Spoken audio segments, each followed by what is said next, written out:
good. Okay. Oh, recording in progress. I think this said. Right, continue.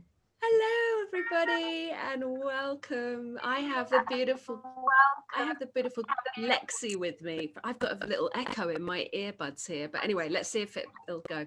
Lexie from You Can with Keto, which is such a great title. You You can can. with keto. You totally can. Tell me what you did with keto and introduce yourself to my people. Sure. Hi to your people. Lovely to be here, Emma. Thank you very much for having me. So, do you want literally warts and all from the beginning, or how would you want it? Well, I love it when people give their story and they say how terrible it was, and then they say what they did, and then they say how they are now. And then that gives people an idea that we are amazing beings with regenerative powers beyond our wildest dreams. And actually, you can get in a good space and sort your life out. In that case, so I'll do a little condensed version.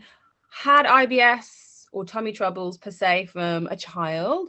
Always used to be very anxious as a child. Which came first, the gut health or the anxiety? Woohoo, bigger subject altogether there. Went to lots of different specialists, or God bless the homeopaths and all types of things. Tried different diets. Was vegetarian for a long time. Was pescatarian. Missed out this, missed out that, and then my mother, God bless her, tried everything, and she cooked everything from scratch as well. Anyway, fast forward many years of getting it very wrong, and then after my second kiddie, and I'm an avid gym goer, I stumbled across an article about keto, and I was like, oh, hang on, I love all the foods they're telling me I can eat here. This is very good. That's a bit of a tip, a hot tip there, isn't Yeah. it? I love my rich foods. I love my dairy. I mean, we don't have too much dairy on keto, but I love all those types of things. And I'm a cook, I'm a chef. So all of these things, yeah, I was like, great. So I started off far too crazy with it, and it worked wonders on my gut health. And I was like, but what was taking over my obsessive brain was it was working wonders on my waistline.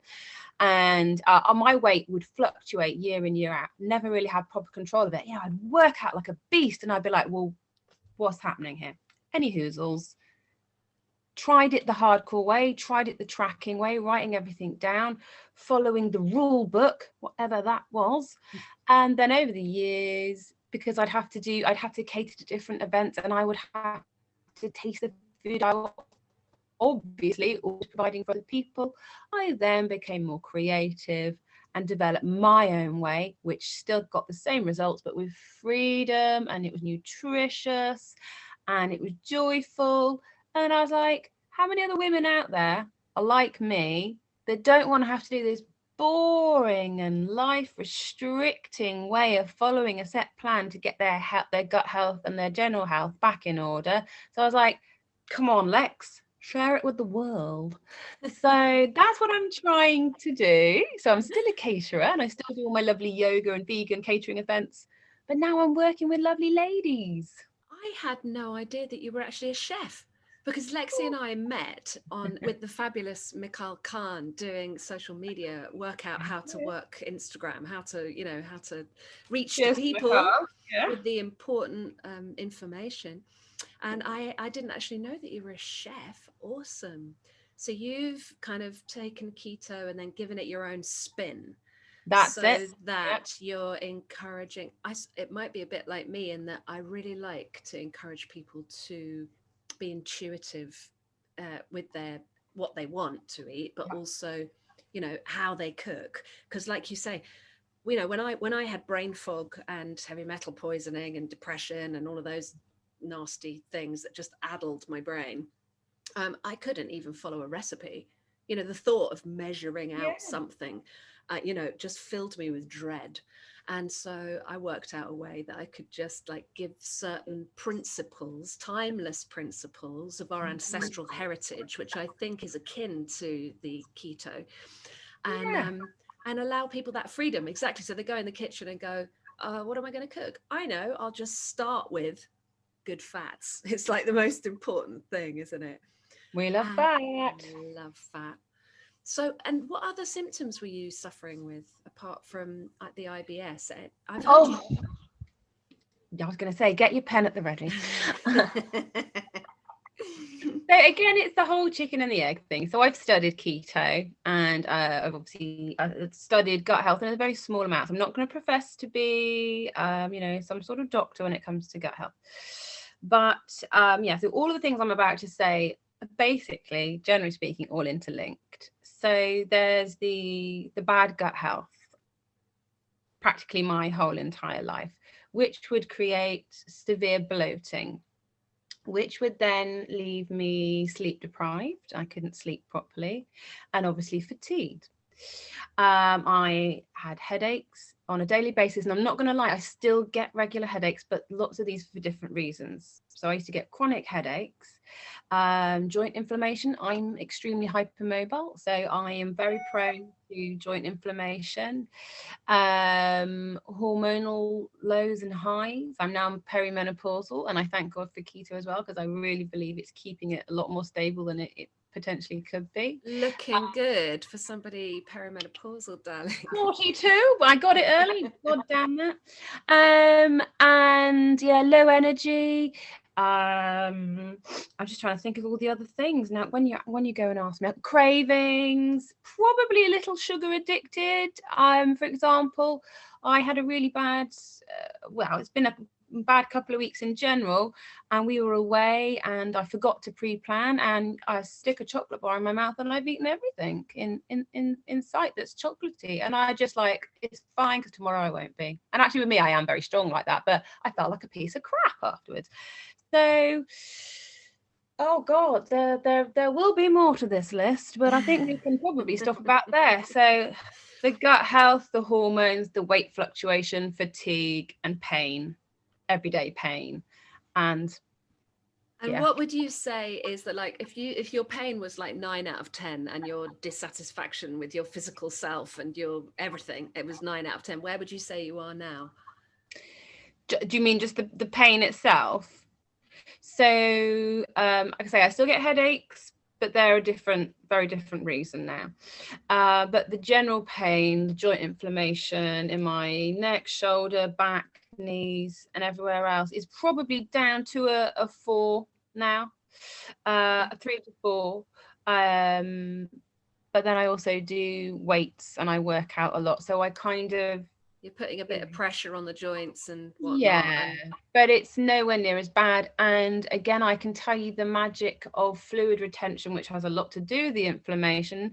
So that little blip I had whilst we were away, probably over the course of 3 or 4 days, I very easily gain a quarter of a stone in weight from that. Do you think that's water retention? That is, because it ain't fat. Because my clothes fit me pretty much all the same, apart from it's tight around the tummy area, and I can do keto for 2 or 3 days and boom. Yeah, sorts it right out. That's me. I'm not saying that will work for everyone. Absolutely, I know exactly where you're coming from, because my clients come in and some of them are on no plant gaps, where they're just not eating any plant material whatsoever to begin with, just to begin with, just to stabilize things. We're helping people with ulcerative colitis and Crohn's disease and failure to thrive, when babies are literally vomiting up their mother's milk, and the doctors are like, oh, that's so scary. It's really scary, but it's okay, because there's a way. Dr. Natasha has been showing that we can bring these babies back to fully functioning, and to repair the gut lining. Basically, it's basically that all the microbiome is shot. It's not even hardly there anymore, and all of the cells on the gut lining are poorly. So you just feed them with stock and the good fats and egg yolks and some ferments, and it starts to enliven it, and then they can start to heal themselves, and then they can start to thrive. Sounds good. So but some of them are on no plants, some of them are on loads of plants, like almost vegetarian, but then they've got the egg yolks in there and some stock. They're not necessarily eating a lot of meat, but and then there are some on Keto Gaps, and then there are some on the stages, we call them, which is the intro stages, is when that's when you're healing and sealing the gut by just drinking a lot of stock and taking the good fats and the ferments, and then you start to introduce the well-cooked vegetables, and then you go through these various stages. But full gaps, which a lot of my people start on full gaps, which is basically you can eat anything except grains and refined vegetable oils and refined Sugar? sugars, I obviously. was going to say sugar. No, Yeah. you can have honey, and you can have dates, and you can have figs, and you can have all the dried fruits Yeah. if they're well tolerated, and you can make the most amazing lush like date paste by boiling up some dates in some water, whooshing up Yeah. some coconut oil. Whoa, delicious. So if you are tolerating the sugars, then we are allowed sugars, so you can't really call it a low carb regime No. or protocol. But That's what there I that's what I miss with the bit. One of the businesses that I had as part of my cooking, I used to make raw snacks and used to sell them around the area. And dates were one of my biggest, obviously top ingredients in that. But dates are also one of my biggest enemies. So right. yeah, I miss them. Dates are beautiful. If you can eat them, yeah, that's So I'm amazing. interested in, because I mean, if someone says, if we say, right, okay, let's put you onto Keto Gaps, what we generally do is up the fats and Yeah. then have a lot less. We take the honey and the dried fruits out, obviously, Yeah. and any other vaguely starchy veg. And have lots of fats, lots of meats, lots of stock. We have the fermented dairy, the eggs, but that's about it. Um, and what I'm interested in learning a bit more about is if you can share with the people what do you do ratios of fats to other things, or do you wing it? I mean, I like it that you're saying I want to take the hassle out of things and make it easy Yeah. for people. How do you make it easy for people to do keto? What are your kind of rules? So it's going back to what you were saying about being intuitive. That is what I'm trying to teach the ladies that I work with. I call it mindful keto. That's my way of explaining it. So I could give it's the old give a man a crate of fish and he can eat for a week, give him a fishing boat and he can, for the rest of his, it's one of those. I like that. So yeah, we try and work on, I do have certain sizes that I give. We use our hands to measure certain amounts of protein. That's nice. But we're not weighing because that can, for a lot of the ladies I work with, I know that they're attracted to the work I do because they're very similar to me. And that's kind of what I like. I tend to put that energy out and the energy tends to come back to me. I'm very, very spiritual. I'm very into, I deem myself an empath, and that's a lot of the way I work. So it's really, no, that is, to put it in a nutshell, no, there's no specific, I mean, there is if you want to get really finicky in the keto world, it's under 20 grams of carbs to be keto, 80% of this and blah, blah of that. But for me, we work with our feelings, we work with how our gut's feeling, and ensuring that, yes, there are a list of things that I do get them to completely avoid to begin with, just so we can see, we start from scratch just to see how their body's reacting. So yes, we're ensuring that we've got a good, tablespoon or so of healthy fats in that pan when we're cooking that chicken breast. We're making sure that we are sticking to the cruciferous vegetables, those types of things. So it's very, very mindful, and it's very much designed to how that person is feeling at the time. So I work with them really, really closely to see how they're feeling. And the very, very first thing that we tackle is their gut health at the very, very start.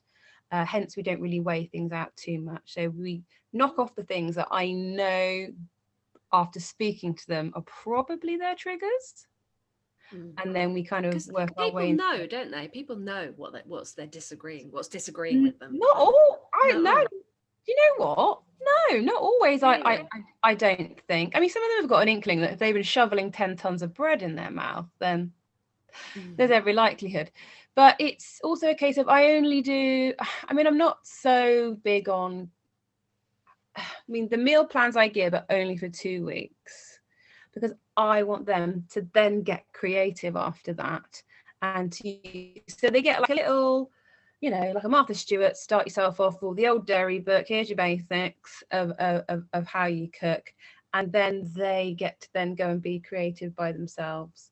And because if I sent them away just with 4 to 6 weeks worth of a meal plan, but they hadn't got it in their head that, you know, exactly how you do it in the big bad world, then it's not really going to help them moving forward, and then they'll probably regress backwards again and not continue. So that was a very long answer to your question. No, I like it. So, and what are you doing then, Lexie? I mean, are you imagining that this is you now? You're just gonna, you know, you've healed to a certain point, and you're going to do keto. If you fall off the wagon, you're going to go back to keto to get back where you want to be. But have you thought about how you can further heal your gut so that you could actually eat a chocolate bar without feeling rubbish the next day?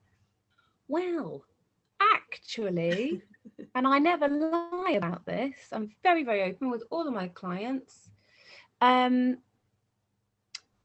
So just to sort of rewind a little bit, I've had a very stressful family time of late. Both of my parents are very severely ill.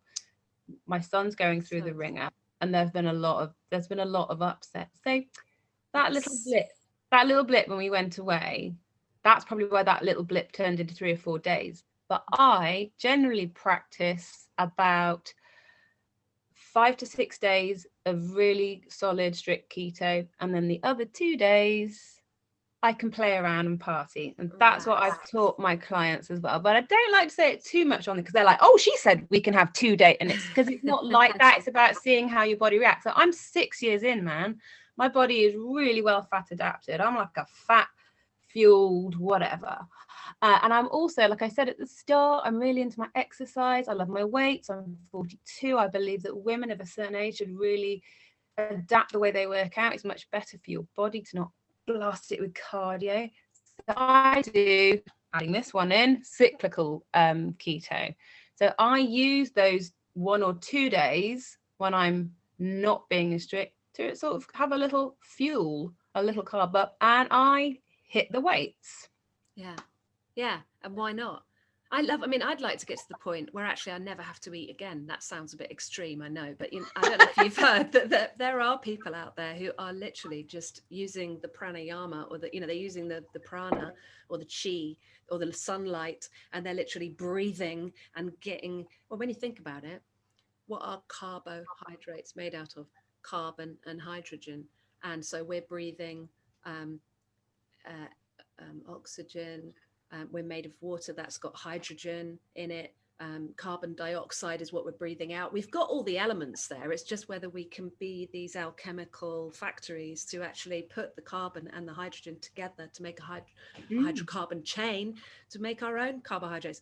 And, if you look at the sacred geometry of chlorophyll, which is obviously the green stuff that's in the leaves that just looks at the sun and then makes sugars. If you look at our blood, it's exactly the same sacred geometry, except it's got, instead of having magnesium at the center, and then this lovely sort of 8-sided, it's a really beautiful thing. You can look it up, chlorophyll and heme, as in hemoglobin. What's in your blood, what makes it red is the iron in the middle. They're virtually identical. And I say, what makes us think that we can't do a bit of photosynthesis, actually? Well, I've got lots of friends that are really big into, when they say intermittent fasting, some of these people are doing it for multiple days on end. And they got muscle. Yeah. They've got, yes, they are fueling up after a while, but it's something that for me, right now, I do occasionally fast to help my gut, because I believe there's lots of controversy over whether fasting helps your gut or not. But yeah, so definitely, I think we can go a bit longer than we think we can. Yeah, I think so too. I've done a 5-day water fast before, which was an interesting experience to say the least. And I think it's worth doing if you can be completely relaxed. But if there's anything at all that's going to stress you out, if there's anyone around you who you get vibes by, or if there's any kids around, or if you've got any kind of work to do, forget it. But that's where keto originated from, wasn't it? It was originally, they would put children, so 100 years ago, they put children with epilepsy on a water only fast to release the ketones. And then it was Dr. Hugh Conklin sometime later realized that by actually having a diet of high fat, low carb, those same ketones would be released. So for epilepsy. So there's for epilepsy and then diabetes, and then it yes, got grafted out into all yeah. sorts of ailments. Yeah, the body's amazing because So that's it was originally used as a medical treatment anywho. So yeah. Have you seen that film? It's called First Do No Harm, and no, I haven't. it's got Meryl Streep in the lead role, a mother of 4 kids, and her youngest starts having epileptic fits, and he gets taken into the hospital. They start testing drugs on him. Try this one. Oh, that doesn't work. Try that one. Oh, he's covered in hives. Oh, try this one. He turns into this kind of deluded little monster who thinks he can fly, and he's just a complete liability around the house, and he ends up getting hospitalized. And then this mother, this is a true story that was Wow. dramatized in this film, First Do No Harm. In the end, the mother kind of goes to the library and goes, there has to be something we can do, and finds this book about how they used to use a ketogenic diet to solve the problem of epilepsy, takes it to the hospitals and goes, see, why don't we try this? And she gets completely poo-pooed, tries to take her boy out of hospital, and then they kind of nab her as she's leaving to say, you can't do this, this is, you're abusing your child, and start, it's awful. The establishment kind of come down on her. Because we wouldn't want to upset the pharmaceutical companies, would we, Emma? No. And yeah, But so the long and short of it was she managed to get him out of there. A doctor and a nurse accompanied her on the flight to the place where the keto clinic was, and she kind of turned up on their doorstep and went, please, can you help me? And they went, we haven't got a bed. And then she found a bed round the corner. It's a great story. Long and short of it, 4 days into the keto, he stops having his fits, doesn't he? It's very interesting. Wow. Yeah. Absolutely amazing. Yeah. So it is out there. The information is out there, although, yeah, we don't really hear about it much in the mainstream, do we? No, and I know that you obviously work a lot with children, well, parents with their children's diets as well. The lady who I'm teaming up with to do our podcast, she's called Carla. She's from Australia. Keto by Design is her page. Her son, she won't mind me saying, is 16 with severe autism, and I don't think she necessarily feeds him the keto way of life, but she's very, very strong on taking away any of the processed crappy food and sort of giving him a clean life. Has she heard about GAPS, about gut and psychology syndrome? Has she heard about that? Is she familiar with that? She's a keto coach and a nutrition, so a qualified nutritionist and I can't remember what her, but I said to her, I'm going to introduce you guys anyway. No, we must, because, Dr. Natasha, who developed gut and psychology syndrome, her son was vaccine damaged and became autistic, and she brought him back to fully functioning because she got to him when he was young, very, very young. But well, you must come on our podcast. Yes, no, I'd absolutely love to do that. I literally just said this morning, we had a meeting this morning, and I was like, you've got to meet wonderful Emma. Let's do it. Let's share the information, because everybody needs different things, and some things work for some people and some things work for other people. But absolutely. The bottom line is, the more information we all have and the more information we share, the quicker we're all going to find the way. We might not all be like singing exactly the same song, but we've got the right rhythm. Yeah. And yeah, exactly. Cool. There was one thing I wanted to ask you. Because I saw in one of your recipes, which looked lush, and it was like an eaten mess, and it looked so yummy, and it was made with a well-known brand of very thick cream cheese. I am a big cream cheese fan. I love it. But on Gaps, we never have unfermented dairy. We always have it live, as in it's got loads of cultures in it. So we learn how to make our own clotted cream, our own double cultured cream, our own cream cheese, whatever, because we ferment it for 24 hours in a little yogurt maker, which only costs 20 quid for like a little yogurt maker. And you just introduce a bit of live yogurt to whatever you're fermenting, and Bob's your uncle. And suddenly every mouthful of that fermented dairy has got 700 billion live colony forming units in it, which, when people are taking their probiotic pills, or they maybe have 2 billion colony forming units in them, but they're fast asleep. And so the comparison is, it's off the scale what live fermented foods will do compared to the shop bought probiotics, which cost an awful lot of money. and actually you can make your own for pennies. And then that really helps recolonize the gut and help the healing and help the mental Love it. health and all of that jazz. So that's Yeah. something really worth exploring for people, Yeah. because it's really cheap, quick, easy. And also when you've got fermented cream in the cupboard or in the fridge, you can then add a spoon of that to your crushed garlic to create fermented garlic, or you can add a spoon of that to your apple puree to start fermenting your apple puree a little bit. You can just have a big spoonful with some honey on it, like a chain reaction. It's amazing. It's amazing. Yeah, so it's important people know about that, because this is how we used to live with the ferments, and we've forgotten how to do it because of the dawning of the age of the fridge and the age of pasteurization and preserving. Do you ever encourage your ladies to read the labels? Well, to be honest with you, there's probably not so much that I would ask them to buy, or I would recommend to them that would have anything in necessarily to read. But yeah, definitely. It's all whole ingredients, you mean? You're just asking. Yeah. So, and then when we do venture into more of real life for them, when life gets busier, then sort of we go down that road. But my advice is to start from scratch as much as you can, and then you can't really go too far wrong. When you say start from scratch, do you mean whole ingredients? So you don't need to read a label because it's just broccoli, or it's just steak, or it's just bass, or it's just butter, or whatever. Right. Yeah. Lovely. I see. Start from scratch. And so I can get a bit keto policey when I watch videos from another country, if you catch my drift, where there's a lot of overly processed keto foods being used. Yeah, low carb, gluten-free, sugar-free, kind of whatever. Yeah, and I guess I just have to shut myself off to that, because we're all entitled to try our own thing. But to me, as we spoke before, the origins of keto and where it comes from, keto is a metabolic state, and it's not just like, everyone calls washing up liquid fairy liquid. It's not just a label on a thing. It's an actual, it's a physiological state that we get our body into.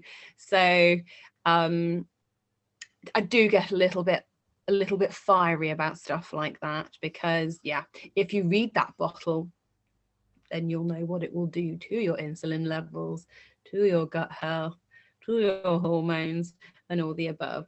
So I very much try and work from a clean, whole foods. And again, I'm not going to say that I don't then, have days where I've had a pickled egg this morning before I was on here with you.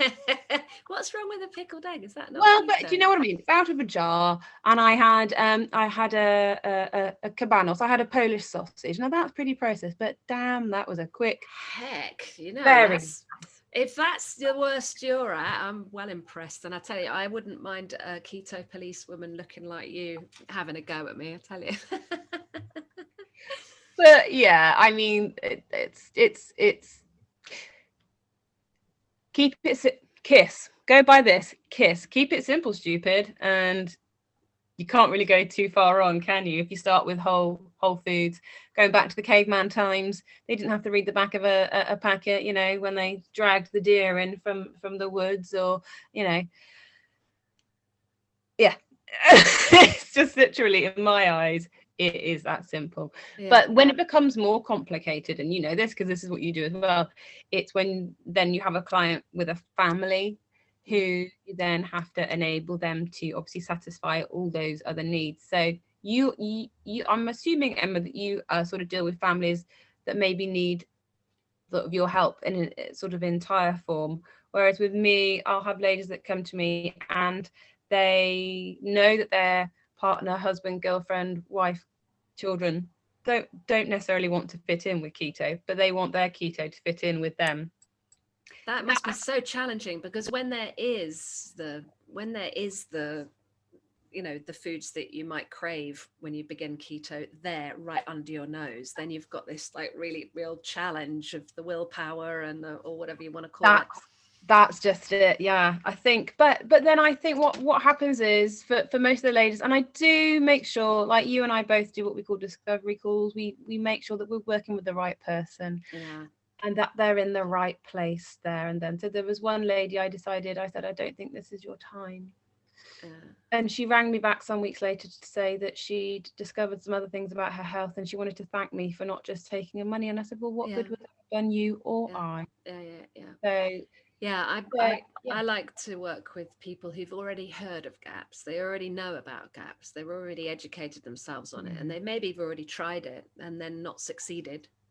And they know it's something they've got to do, but they just don't know where to start, you know. That's it. And I can really, really help those ones. And also, I like it when they're all on board, that dad knows about it, that the teenage son knows about it, that the child, you know, the tiny, and that it's a whole family affair. Well, And this that, is something that sorry to butt in. This is something that, especially with one of my last ladies, I said to her, have you told people yeah, that you're doing this? She said no. And I said, because she said to me, I've tried this many diets. And I was like, first of all, let's not call this a diet. yeah, right. It's such a dirty word. Yeah. And she's, in her eyes, she's failed a lot. Yeah. So one of the things I do is mindset work with the ladies that I work with, and it can get really emotional. But I said to her, you know, you're setting yourself up to fail potentially. If you go around to someone's house, they won't have that. If you want a gin and tonic, they won't have that slimline tonic. Not that slimline is great because it's got all those sweeteners in, but do you know what I mean? For your days off, as it were, they're not going to know that you can't sit and eat that bowl of crisps. You know, they don't know that you'd prefer some, I don't know, some pecans or some almonds in a bowl. Macadamia nuts. Oh God, they're my favourite. I pick them all out of the mixed pot that we get. I'm a bad girl. But so, you know, and then she found it such a relief to be able to say to her mum or her friends, this is what I do. Well, I think in the first week she rang me to say, I hate myself. I had a glass of white wine and some pizza dough balls. I'm like, that's all right. Just prepare for next time. Oh my God. You know, That's beautiful. Yeah, there's no such thing as falling off the wagon in my book. It's like, no. What doesn't matter? Whatever you eat, just make sure you be grateful for it and enjoy it, you know, and then see what your body says later. And if your body does say, why did you do that to me? Then next time you can make some choices. But in the meantime, full power forgiveness and love yourself, and just go, I'm doing the best I can with the resources I have. Another thing I like to tell them is, you know, it's your gut flora who are calling the shots when it comes to cravings. And so if you do get that, like, oh my God, I've got to have the jelly donut, you know, you might be able to have a bit of a paradigm shift and go, hold on, that's not me talking. It's my pathogenic gut flora. And what instead I'm going to have is my date paste and my little muffins made with almond flour and whatever. And then I'm going to have ferments with everything for the next week, like every meal, fats and ferments. That's my like key, you know, little unlock. Fats and ferments. I'm going to do a little rap about it one day, I think. and when you start to get the ferments down you in quantity, it has a massive effect on the pathogens. They have a bit of a punch up, you know, the good guys that you're having with the fermented foods have a punch up with the bad guys. You might feel a bit rough to begin with, but then it starts to even itself out, and then you wake up one morning and it's just like, ping, wow, I'm feeling really good today, you know. And it's because of the ferments, and they make the cravings go out the window. I heard you talking on your lovely Instagram page, which I find hugely entertaining, and I absolutely love it. Keto. I just love your Facebook page, your Instagram page, and I've got to get some hot tips with. I know I should know everything from Mikhail Khan's Academy, Insta Academy. What was it called? Her thing. Don't ask me. My brain's just forgotten. Gone. The minute you ask me, will I look it up on my phone for? Yeah, go on. But yeah, your page is so entertaining, and I always think it'd be really good fun to work with Lexie, because she just looks like such a laugh. Yeah. So she's now called mikhailkhan.co. So Okay, that's it. Okay, just slightly simple changed her page. social media marketing. Marketing. So That is. I hear you talking about on your page the keto flu, Oh which is, I yeah. suppose, what we call die off. I suppose that's what we call die off. When does the keto flu happen then? It can and it can't. It's again, I think it's down to, so I've had some clients who've been like, oh my God. I reckon within the first 2 or 3 days, if you're doing it like proper, like, yeah, keto man, your body's just changing fuel source. It's having an absolute, it's like tachycardic. It's going into a bit of a shock status, isn't it? It's like it's been used to this slow, awful chug of refined sugars, carbohydrates, and now it's going over to this much more swift source of fuel, and it takes a bit of and it's getting rid, and you pee a lot. Usually, a lot of people, that it's all coming out. So drink a lot, and if you forget to drink a lot, you'll get a headache. You might take some magnesium, you might take some more salts, la la la, and then you go, oh, I'm all right now. So it's worth me telling every client that I start with, you might get this, but then sometimes would they sit there and wait for it to happen? Yeah. But yeah, I can occasionally get it if I've dipped out of keto and I go back in. I need to have dipped out hard for it to happen again. Right. When you were talking about the your gut flora and everything, I'm really, really deep into this whole enteric nervous system at the moment, and your gut is your second brain, and totally get that gut feeling, So your stomach brain, let's call it, your gut brain, is really naughty because it's quite powerful, isn't it? And it can really override up here. So it'll say, not feeling that hot today, and the brain will go, oh my God, I'm not feeling that hot today. And it's like, no, you're not feeling hot. Not you're not feeling hot. You stop saying that. But that takes over from that. It's a really naughty little thing down there, isn't it? Really interesting, isn't it? And because we've got the power of self-awareness and the power of intention, we can just sit with it, observe it, and then choose. We can choose what we're going to do next, which is feed the good guys in the gut rather than feed the pathogens, and grab your crystals, energize them up, have a meditate, and say, oh, it's all right. I mean, I don't know if you've come across my lovely friend on Instagram, Tor. I mean, he helps people to meditate, but yeah, he says, half of us we don't tap into the deeper areas of our brain, and we both say it works alongside with our gut as well. So if we can all look at our life and that bigger picture of it needs to all work together, doesn't it? And it's not just treating, well, people are like, I don't know what's wrong with my stomach, oh, I'm allergic to this.